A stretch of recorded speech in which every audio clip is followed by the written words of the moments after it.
నమస్తే, welcome to Telugu రాజ్యం. నేను మీ రామ్. 2024 జూన్ 4 ఆ తేదీ మీ అందరికీ గుర్తే ఉంటుంది కదా. సంవత్సరం తర్వాత ఇదే రోజున మళ్ళీ 2025 జూన్ 4వ తేదీకి సంవత్సరం పూర్తి చేసుకుంది కూటమి ప్రభుత్వం ఏర్పడి.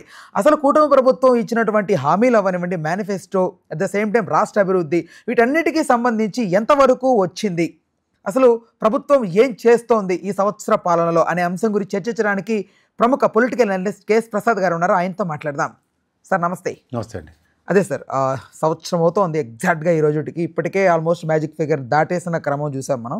సో ఎప్పుడు చూడనంతవంటి లీస్ట్ నెంబర్ వైసీపీ 11 సీట్స్తో పరిమితమైంది.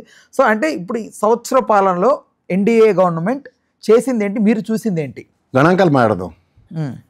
బడ్జెట్ అప్పులు గణాంకాల మేరకు ఏడాది మార్చి వరకు ఉన్నప్పు 81,622 కోట్లు. ఏప్రిల్ 3వ తేదీ చేసినప్పు 5,750 కోట్లు.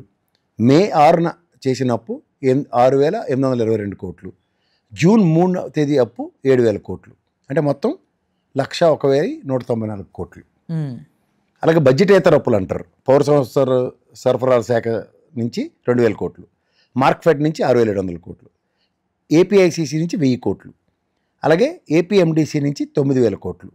ఏపీ పవర్ ఫైనాన్స్ కార్పొరేషన్ నుంచి 710 కోట్లు. ఇది చూస్తే టోటల్ 19,410 కోట్లు. అలాగే రాజధాని అప్పులు ప్రపంచ బ్యాంకు, ఏషియన్ మర్కంటైల్ బ్యాంకు 15,000 కోట్లు ఇస్తానంది. ఓకే, నెక్స్ట్ హడ్కో నుంచి 11,000 కోట్లు. ఇది ఆల్మోస్ట్ వచ్చేసినట్టే. జర్మనీ చెందిన కేఎఫ్డబ్ల్యూ సంస్థ 5,000 కోట్లు. ఇది కూడా వచ్చింది. మొత్తం 31,000 కోట్లు. 1,01,194 కోట్లు. ఈ 1,01,194 కోట్లు ప్లస్ 19,410 కోట్లు 31,000 కోట్లు కలిపితే దగ్గర 1,60,000 కోట్లు అప్పు చేశారు. శబాష్. మీరు చెప్తారని ప్రామిస్లు ఏంటి? 6 బుల్లెట్లు ఇచ్చారు మన ఎత్తికి. రైతులకేమో 20,000 ఇస్తున్నారు, అన్నదాత అన్నారు. దానికి నెక్స్ట్ ఆడబిడ్డ నిధి అన్నారు, 18,000 ఇస్తాం సంవత్సరంగా అన్నారు. అలాగే తల్లికి 100, 15,000 ఇంటిల్లి పాదికే ఎంతమంది పిల్లలు ఉంటే అంతమందికి ఇస్తున్నారు. యువగలం కింద నిరుద్యోగ భృతి 36, యువగలం నిధి ఏమో 36,000 కోట్లు అన్నారు. ఇది చూసుకుంటే అంటే నిరుద్యోగ భృతులు ఇలాంటివన్నీ దాంట్లోకి వస్తాయి అనుకోండి. టోటల్ చూస్తే 1,22,000 కోట్లు ఖర్చు. అప్పుల దగ్గర 1,60,000 కోట్లు ఇచ్చారు. 1,22,000 కోట్లు దీనికే ఖర్చు అవుతాయి. ఇవి ఏం చేశారంటే ఇది మాత్రం చెప్పట్లే కదా. అందుకే కదా ఇచ్చిన ప్రామిసులు మీరు నిర్వర్తించినందుకే కదా వెన్నుపోటు దినం కింద వైఎస్ఆర్సీపీ వాళ్ళు ఇవాళ సంవత్సరం పాటు ఏడు చేశారని చెప్పి చేస్తున్నారు. మీరు రెండో మాట 20 లక్షల ఉద్యోగాలు కల్పిస్తున్నారు. అగ్రిగేట్న 4 లక్షల ఉద్యోగాలు పర్ ఇయర్ రావాలి. ఈ ఇయర్ ఎన్ని ఉద్యోగాలు వచ్చాయి, ఎన్ని కంపెనీలు వచ్చాయి? మీరు లాస్ట్ టైం ఆ గ్రీన్ కోలాడ్ కంపెనీ కర్నూలులో ఉన్నదాన్ని మీరు అకౌంట్లోకి వేసుకుంటున్నారు.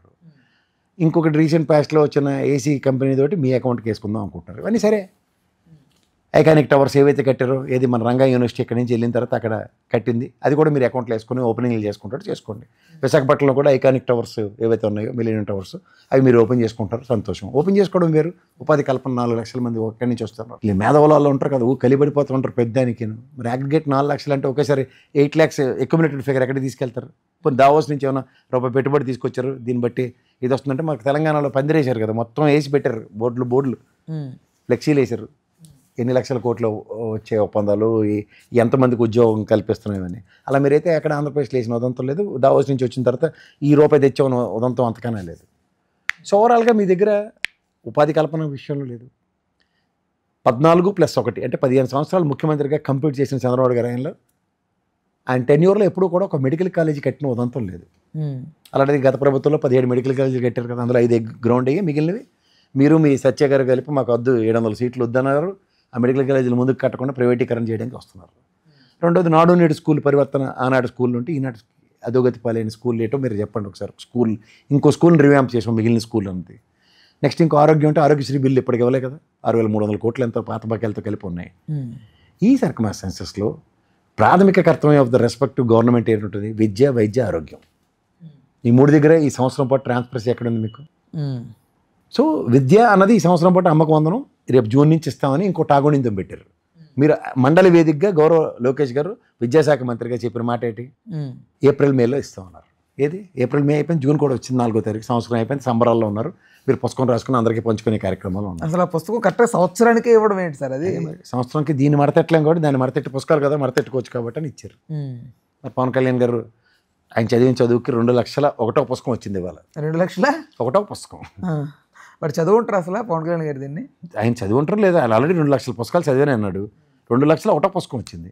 ఇది ఎప్పుడు చదివేస్తారో చూడండి. పేజ్ అయితే తెప్పడైనా పేజ్ తెప్పకుండా ఎన్ని రోజులు చదువుతారో చూద్దాం.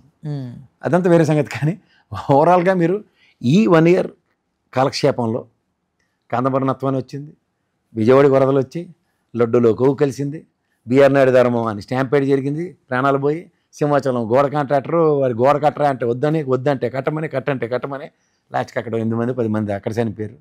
ఈ ప్రగతిలో ఎంతమంది దగ్గర 200 పోలీసు అధికారులని డీజీపీ ఆఫీస్కి అటాచ్ చేశారు. నెక్స్ట్ జిఐడికి తీసుకెళ్ళి 800 మందిని పెట్టారు, లెక్క జమ లేదు దానికి. సో ఈ గుడ్ గవర్నెన్స్ అన్న దగ్గర నిన్న ఒక జీవో నెంబర్ 852 ఇచ్చారు, దానికి కూడా గింగరాలు తిరుగుతున్నారు కోర్టు పరంగా. ఇవన్నీ గమనిస్తూ సంవత్సరం కాలక్షేపానికి ధన్యవాదాలు, కృతజ్ఞతలు. లెక్కర్ స్కామ్ అన్నారు, ఏమైందో తెలియదు. రంగులే దోపిడీ అన్నారు, అసెంబ్లీ సాక్షిగాను మండల సాక్షిగా కళ్ళు బయర్లు గమ్మి వాస్తవాలు మీరు తెలుసుకున్నారు. అబద్ధాల పునాదుల మీద ఏర్పడిన ఈ ప్రభుత్వానికి ఇంకో 4 ఏళ్ళు. అంటే మీకు అసలు ఏం నచ్చలేదా సార్? నచ్చకపోవడం కదా, ఏమైనా చేస్తే మాకు ఖచ్చితంగా మాట్లాడతాను నేను. ఇది జరిగింది అని మీరు ఒకటి నాకు చెప్పండి, నేను ఖచ్చితంగా ఇది జరిగిందని చెప్తాం. సంవత్సరం పాటు ఏం జరిగింది మీరు నాకు ఒకసారి చెప్పండి. నేను చెప్పిన కాదంబరనత్వానికి లడ్డూలు, కొవ్వు, గోవుల మరణాలు, స్టాంపేడ్లో చనిపోవడాలు, ఇవి కాకుండా కొత్తవి ఏమైనా జరిగితే చెప్పండి. నెలకొట్టుకునే కార్యక్రమం తప్ప ఇంకేమైనా కాకుండా ఇంకేమైనా ఉన్నాయా? అదంతా సంవత్సరం పాటు అలో లక్ష్మణ జగన్మోహన్ రెడ్డి మీద పడి ఆడడం తప్ప. అంటే జనాల్లోకి తిరుగుతున్నారు అనేది ఒకటి. తిరగనండి, తిరగపోనండి. మీరు తిరగలేదు యోగాలోనే గమనం రెట్టింట్లో. రైట్. అంటే ఏం చేస్తే బెటర్ సార్ ఫ్యూచర్లో గవర్నమెంట్? ఎలాంటి, నేను సలహాదారుని కాదు, నాకు సలహాలు ఇచ్చేంత స్థాయి లేదు. అందులో చంద్రబాబు గారు లాంటి వ్యక్తికి సలహా ఇచ్చే అంత స్థాయి నాదైతే కానే కాదు. ఆయనకి అన్నీ తెలుసు, కానీ సంథింగ్ ఈజ్ గోఫింగ్ అప్. ఎట్నుంచి ఏదో బూమరంగ్ అవుతుంది తప్ప అసలు వాస్తవ స్థితిలో ఆంధ్రప్రదేశ్ ప్రభుత్వం లేదు. వాస్తవంలో చంద్రబాబు గారు లేడం అన్నది నేను ఈ రోజుకి కూడా నన్ను రోజు గిల్లుకుంటున్నాను. ఎందుకంటే చాలా ప్రాక్టికల్గా ఉండే మనిషి ఆయన. అలాంటి ప్రాక్టికల్గా ఉండే మనిషి చాలా ఇంప్రాక్టికల్గా ఉన్నాడు. అంటే ఇది జాతీయ పార్టీ అంటే ప్రభావితం చేస్తుంది ఏమన్నా? ఖచ్చితంగా చేస్తుంది. నీళ్ళు మట్టి తప్ప ఇంకెవరు 10 ఏళ్ళు బట్టి మన నోట్లో మట్టి కొట్టి మనకన్నా ఎక్కువ తెలిసిన వ్యక్తి ఎవరంటే చంద్రబాబు గారే. ధర్మ పోరాట దీక్షల సారాంశమే ఆంధ్రప్రదేశ్ రాష్ట్రానికి తీవ్ర నష్టాన్ని అన్యాయం చేస్తుంది బీజేపీ ప్రభుత్వాన్ని. మళ్ళీ అదే 5 సంవత్సరాల తర్వాత మళ్ళీ వాళ్ళతోనే పొత్తు కట్టి మళ్ళీ మన ఎత్తికాలనే తీసుకొస్తే, మొన్న ఓపెనింగ్ మొదటిసారి చెంబు నీళ్ళు మట్టి కనీసం, ఈసారి అయితే పవన్ కళ్యాణ్ గారికి శాటిలైట్. అంతకన్నా ఇంకేముంది? రైట్. ఇంకొక 3 సంవత్సరాల వరకు ఇంక ఇలాగే ఉంటుంది అనుకుంటున్నారు? ఏమన్నా మార్పులు వస్తాయా? వీళ్ళు ఏదైనా కొంచెం అలర్ట్ అవుతారా కూటమి నేతలు? వాళ్ళ చేతిలో లేదండి. They are decided to play puppet show చేస్తున్నారు.